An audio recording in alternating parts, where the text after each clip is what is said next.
Okay, so we're finishing up our unit on Jamestown. Yesterday we talked about the hardships that the Jamestown settlers faced and the things that made it so that almost the whole colony didn't make it, they didn't survive. There were four big changes that happened that allowed the colony to survive, that allowed Jamestown to become the first permanent English settlement in America. So, change one, supply ships came from England. These ships brought supplies, things like food and iron and pots and pans and clothes, and also brought more people.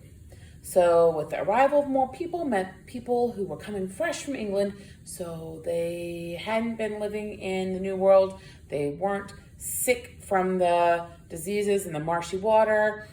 They were healthier, they were stronger, and they were going to be able to help the colony survive, along with the supplies.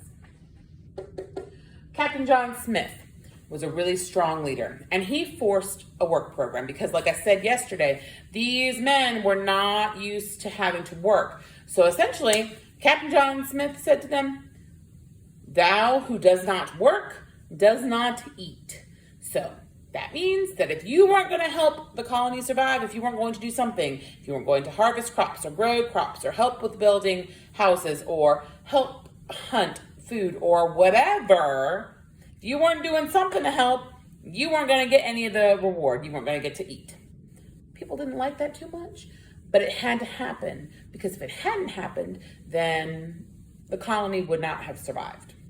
So Captain John Smith, he was really important. He enforced a work program, and he was a strong leader. So he was able to allow this forced work program to actually work.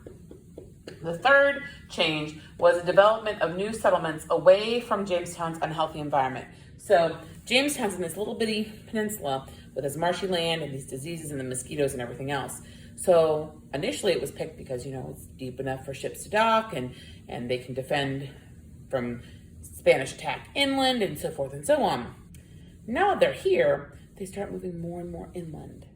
And as they're moving more and more inland, because they're on foot now, they're not in a boat, they're able to get away from the marsh and the disease, from the mosquitoes, which helped create new pockets of places with people in them to help establish a stronger colony.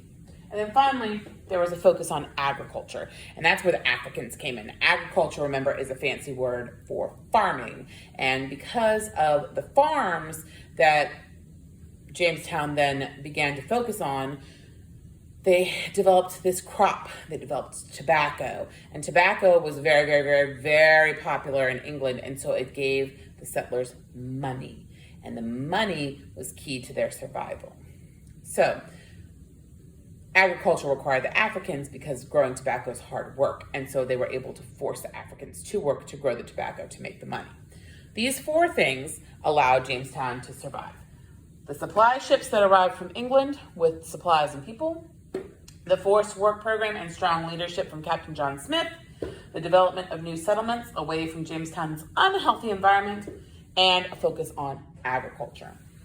With all of this, now you have learned about Jamestown as the first permanent colony in the New World, and all of this information will be tested tomorrow and will be necessary as you continue on our trip through Virginia's history this year.